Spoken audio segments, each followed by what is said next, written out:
Soal 11. Siapakah yang berwenang mengubah UUD 1945? A. Presiden, B. DPR, C. MPR, D. MK, E. Badan Legislasi. Yang berwenang mengubah UUD adalah MPR. MPR ini terdiri dari Dewan Perwakilan Rakyat dan Dewan Perwakilan Daerah. Jawabannya C. 12. Bagaimana mekanisme pemberhentian presiden menurut UUD 1945 setelah amandemen? Jadi alurnya teman-teman itu harus ada usulan ya. Usulan dari DPR itu ke MPR dulu. Nah, usulan dari DPR ke MPR ini itu akan diputuskan oleh MPR kalau ada di dalam proses pengusulan ini itu disetujui oleh Mahkamah Konstitusi. Nah, jadi Mahkamah Konstitusi terlebih dulu mereview dia, menyelidiki. Kalau presiden melanggar hukum, maka MK mengeluarkan putusan yes, silahkan DPR untuk memberhentikan presiden. Jadi jawabannya adalah C. Presiden hanya dapat diberhentikan oleh MPR atas usulan DPR setelah ada keputusan dari Mahkamah Konstitusi. 13. Apa yang dimaksud dengan prinsip negara hukum yang termuat dalam UUD 1945? Jadi ini menjelaskan kalau apapun tindakan, apapun yang dilakukan oleh pemerintah itu harus berdasarkan hukum. Kenapa harus berdasarkan hukum? Agar apapun yang dibuat kebijakan oleh pemerintah itu tidak boleh sewenang-wenang. Nah, jadi jawabannya adalah B. 14. Apa yang dimaksud dengan sistem pemerintahan yang dijalankan dalam UUD 1945? Sistem di Indonesia adalah sistem presidensial, di mana presiden itu adalah sebagai kepala negara dan kepala pemerintahan memegang kekuasaan eksekutif. Jawabannya adalah C. 15. Dalam UUD 1945, hak dan kewajiban warga negara diatur dalam pasal berapa? Jawabannya adalah pasal 27. Itu mengatur tentang dua hak. Yang pertama mendapatkan pekerjaan. Kemudian kewajibannya untuk membela negara. Jawabannya adalah A. 16. Apa yang menjadi dasar negara Indonesia menurut UUD 1945? Dasar negara kita adalah Pancasila. Jawabannya adalah B, di mana Pancasila ini ada nilai-nilai yang dipegang oleh seluruh rakyat Indonesia. 17. Pasal berapa yang mengatur tentang pemilu atau pemilihan umum dalam UUD 1945? Jawabannya C. Pasal 22E. Jadi teman-teman ingat aja, E itu election bahasa Inggris. Bahasa Indonesianya pemilihan umum. Pemilu. Nah, pemilu itu dilakukan secara apa? 5 hal. Ya, ada 5 kriteria pemilu di Indonesia. Pertama dilakukan secara langsung, milihnya langsung. Kemudian umum. Yang ketiga, bebas, nggak ada paksaan. Kemudian yang keempat, rahasia. Makanya nyoblosnya ada kotak ya, bilik. Kemudian yang kelima, jujur. Ini asas dalam pemilihan umum dalam UUD 1945.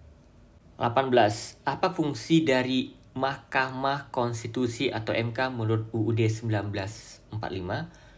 Mengadili kasus kriminal itu enggak. Menguji undang-undang terhadap UUD. Jawabannya yes, benar. Jadi UUD ini dia menguji undang-undang yang dibuat oleh siapa? DPR. Ya. Jadi DPR ini membuat undang-undang kemudian diuji oleh MK sesuai dengan 1945. Memilih presiden tidak. Menyusun undang-undang bukan ya, ini kerjaan DPR. Mengawasi pemilu bukan. Ini kerjaan dari Bawaslu, Badan Pengawasan Pemilihan Umum. Jadi jawabannya adalah B. 19. Siapakah yang menjadi pemegang kekuasaan tertinggi di Indonesia? Jawabannya adalah ya B. Jawabannya adalah rakyat. Sesuai dengan UUD 1945 itu di dalamnya dinyatakan bahwa kedaulatan ada di tangan rakyat dan dilaksanakan menurut undang-undang. Jawabannya B. 20. Apa tujuan dari pembentukan UUD 1945? Yang A mengatur kekuasaan pemerintah atau negara. Ini bukan ya. Menjamin kebebasan individu enggak. Menciptakan ketertiban dan keadilan. Yes, jawabannya adalah C.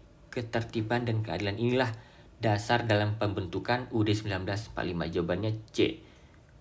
21. Dalam hal pengaturan mengenai kebijakan luar negeri, UUD 1945 menyatakan bahwa Indonesia menganut prinsip. Jadi teman-teman, pada waktu Perang Dunia Kedua itu ada 2 blok. Satu blok barat, kemudian yang kedua ada blok timur. Jadi pada saat ada 2 blok ini, Indonesia tidak memilih untuk masuk ke blok barat maupun blok timur. Jadi di sini Indonesia ingin mandiri, bebas memilih nasibnya sendiri di panggung politik internasional. Jadi jawabannya adalah D, non-blok. 22. Apa yang dimaksud dengan kekuasaan eksekutif menurut UUD 1945?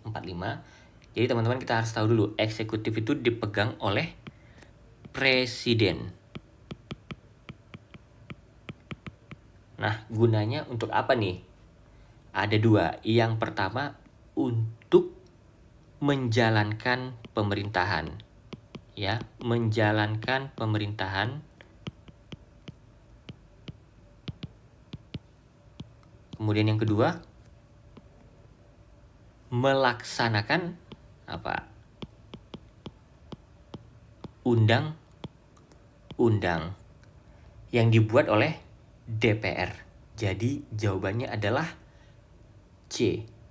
Menjalankan pemerintahan, bukan yang membuat undang-undang, bukan yang mengadili perkara, bukan yang mau ngasih jalan pemilu. Ini Bawaslu ya, dan bukan untuk membela negara. Jawabannya C. 23. Dalam konteks UUD 1945, apa yang dimaksud dengan negara kesatuan? Jadi negara kesatuan itu adalah, namanya juga satu ya teman-teman ya, berarti tidak dapat terpisahkan. Baik dari segi daerahnya, kemudian apalagi sukunya, dan juga budayanya. Jadi jawabannya adalah E. Negara yang tidak terpecah belah. Yang terbagi dalam provinsi tidak. Negara yang terbagi dalam suku tidak. Negara yang berdaulat penuh tidak. Negara yang tidak terpisah oleh batas fisik ini tidak. Jawabannya E. 24. Apa yang menjadi landasan hukum bagi pengakuan hak atas pendidikan dalam UUD 1945? Jawabannya adalah pasal 30 berapa? 31. Ya, ini menjelaskan hak tentang pendidikan. Jadi setiap warga negara itu berhak mendapatkan yang namanya pendidikan. Dan disinilah peran pemerintah untuk menyediakan, ya, harus menyediakan yang namanya pendidikan untuk setiap warga negara. Jadi jawabannya adalah A. 25. Dalam UUD 1945, apakah yang dimaksud dengan sistem pemerintahan yang bersih? Yang bersih itu yang seperti apa? Yang A, pemerintahan tanpa korupsi. Bisa jadi ya. Yang B, pemerintahan yang dipilih secara demokratis. Enggak. C, pemerintahan yang tidak terpengaruh oleh asing. Tidak. D, pemerintahan yang memprioritaskan pembangunan. Ini juga tidak. Pemerintahan yang transparan dan akuntabel. Ini dua pilihan yang membingungkan. Tapi kita ingat lagi teman-teman, bersih di sini bukan persepsi kita ya. Bukan dalam KBBI juga, tapi menurut UUD 1945. Jadi yang mana nih? A atau E? Jawabannya adalah pemerintahan yang transparan dan akuntabel. Yang akuntabel itu yang seperti apa? Akuntabel itu berarti dia bertanggung jawab. Bertanggung jawab atas apa yang dikelola oleh pemerintah, keuangan yang dikelola. Jadi ujung-ujungnya adalah good governance, pemerintahan yang baik. Nah, kemudian pemerintahan yang transparan itu yang seperti apa? Yang transparan ini berarti apa? Terbuka. Jadi berapa anggarannya, berapa yang digunakan anggarannya, untuk apa aja digunakan anggarannya, itu harus transparan. Jadi bisa diakses misalnya oleh publik. Jawabannya adalah E. 26. Siapakah yang memiliki kekuasaan untuk menetapkan undang-undang di Indonesia? A. MPR. Apakah MPR? Bukan. B. DPR. Yes. C. Presiden. Bukan. MK. Bukan. Semua jawaban benar. Bukan. Yang menetapkan undang-undang adalah DPR. Nah, walaupun di sini presiden bisa mengusulkan rancangan undang-undang kepada DPR. Jadi yang menetapkan undang-undang adalah Dewan Perwakilan Rakyat. B. 27. Apa yang menjadi prinsip utama dari Pancasila sebagai dasar negara dalam konteks UUD 1945? A. Ketuhanan yang Maha Esa. B. Kemanusiaan yang adil dan beradab. C. Persatuan Indonesia. D. Kerakyatan yang dipimpin oleh hikmat kebijaksanaan. Atau E. Keadilan sosial bagi seluruh rakyat Indonesia. Kita ingat teman-teman, prinsip utama dari Pancasila. Jawabannya adalah yang ketuhanan yang Maha Esa. Di sini tegaskan bahwa Indonesia adalah negara yang berlandaskan pada nilai-nilai spiritual dan religius. Jadi jawabannya adalah A. 28. Dalam UUD 1945, siapa yang berhak mengangkat dan memberhentikan menteri? A. Presiden. B. DPR. C. MPR. D. MA, Mahkamah Agung. Atau E. Badan Legislasi. Jadi presiden terpilih membentuk kabinet, ada komposisi menterinya, sekian menteri, kemudian nanti sebulan, 2 bulan, setahun, 2 tahun, 3 tahun, bahkan di akhir periode itu bisa diberhentikan menteri, ya. Kemudian diangkatlah menteri yang baru. Itu adalah wewenang dari seorang A. Presiden. 29. Apa yang dimaksud dengan negara kesejahteraan dalam konteks UUD 1945?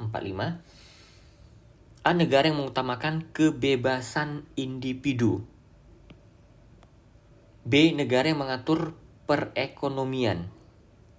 C. Negara yang fokus pada pembangunan infrastruktur. D. Negara yang memberikan jaminan sosial kepada warganya. Atau E. Negara yang memperbolehkan praktik korupsi. Ini langsung kita blacklist, nggak mungkin. Dan perlu kita ketahui teman-teman, untuk yang namanya sejahtera itu ada 2 komponennya. Nah, di pemerintah negara harus memberikan 2. Jadi yang pertama itu untuk sejahtera, pemerintah ya negara harus memberikan yang namanya jaminan sosial. Yang kedua, Pak, setelah jaminan sosial, kemudian harus dipenuhinya kebutuhan dasar. Makanan, gitu ya, tempat tinggal. Jadi jawabannya adalah yang E. negara yang memberikan jaminan sosial kepada warganya. 30. Dalam konteks UUD 1945, apa yang menjadi wewenang dari Dewan Perwakilan Rakyat atau DPR? Yang A. Menyusun anggaran negara. Ini bukan. Siapa yang menyusunnya? Disusun oleh Presiden bersama dengan Kementerian Keuangan atau Kemenkeu, khususnya Menteri Keuangan. Nah, mereka lah yang akan memproses penyusunan anggaran pendapatan belanja negara atau APBN setiap tahunnya. Nah, kemudian B, mengangkat presiden. Ini juga bukan. Ya, presiden dipilih langsung oleh rakyat. Dan kemudian presiden dan wakil presiden itu akan dilantik oleh siapa? Dilantik oleh MPR pada sidang Majelis Permusyawaratan Rakyat atau MPR. Kemudian yang C, mengadili perkara hukum. Ini juga bukan. Siapa yang mengadili perkara hukum? Ada MA, ada Mahkamah Agung, ada Mahkamah Konstitusi, kemudian siapa lagi yang bisa mengadili? Ada pengadilan militer, kemudian ada pengadilan tata usaha negara, dan ada juga pengadilan agama, terus kemudian pengadilan negeri. Inilah yang berhak untuk mengadili perkara hukum. Yang D, menetapkan undang. Yes, tugas dari DPR adalah menetapkan undang-undang. Mengawasi jalannya pemilu bukan. Ini adalah kerjaan dari Badan Pengawasan Pemilu Pemilihan Umum atau Bawaslu. Jawabannya adalah D. Nah, sekarang coba teman-teman kerjakan PR berikut. Apa yang dimaksud dengan hak budget yang dimiliki oleh DPR dalam UUD 1945? Jawabannya yang mana ya?